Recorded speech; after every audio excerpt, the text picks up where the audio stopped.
Coffee is the most popular drink worldwide, with over 400 billion cups consumed each year. Last year in Britain, £730 million was spent on coffee, and Britain consumed 500 grams of coffee per person per year. Despite hard economic times, the UK-branded coffee shop market is defying all previous expectations as coffee wins the hearts and wallets of many British consumers. After 15 years of considerable growth, the coffee shop sector continues to be one of the most successful in the UK. The three leading chains in the UK are Costa Coffee, Starbucks Coffee Company and Caffè Nero. The branded coffee shop segment still has room to grow for smaller independent coffee companies. Small Batch Coffee started in 2007. At first, they just wanted to do wholesale and supply. Small Batch is now operating in 8 locations. Let's see the key to how they strive to become one of the best coffee shops in Brighton as an independent coffee company.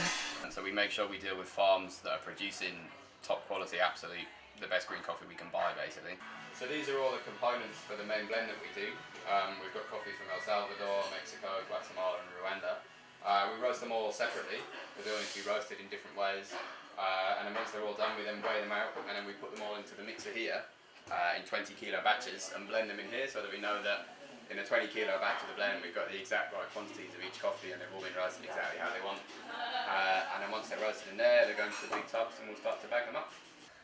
And then I think really in the way that we roast, we're called Small Batch Coffee. We only have a small 10 kilo roasting machine and we roast lots of small batches every day rather than roasting every few days and roasting in bigger quantities. We think it's better, the quality control's better if we're roasting a lot. We can make sure the coffee's always freshly roasted, it's always only a few days off the roast.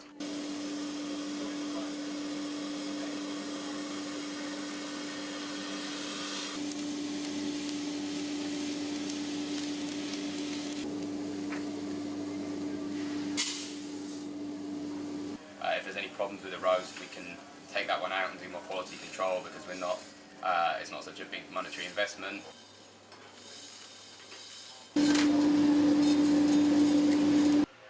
And then moving on from there, in terms of bagging out, it means we can package the coffee fresh every day.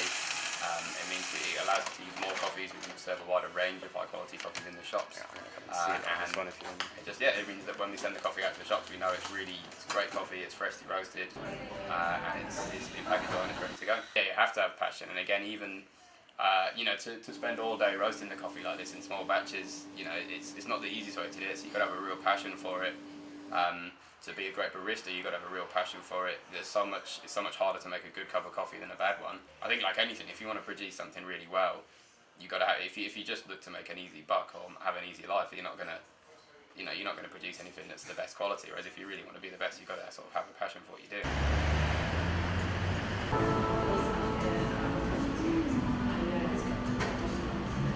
They just seem to have a better training policy where they actually seem to care about the final product, not just the gross profit on their coffee.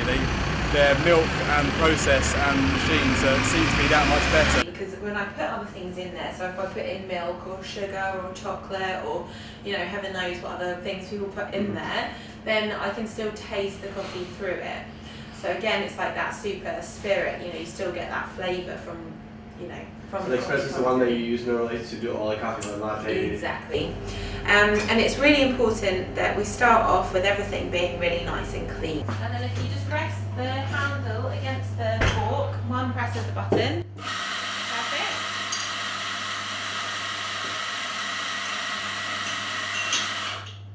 Okay, good. And slide your fingers down the side of the tamper so you can feel the edge of the basket and the side of the tamper. That's it.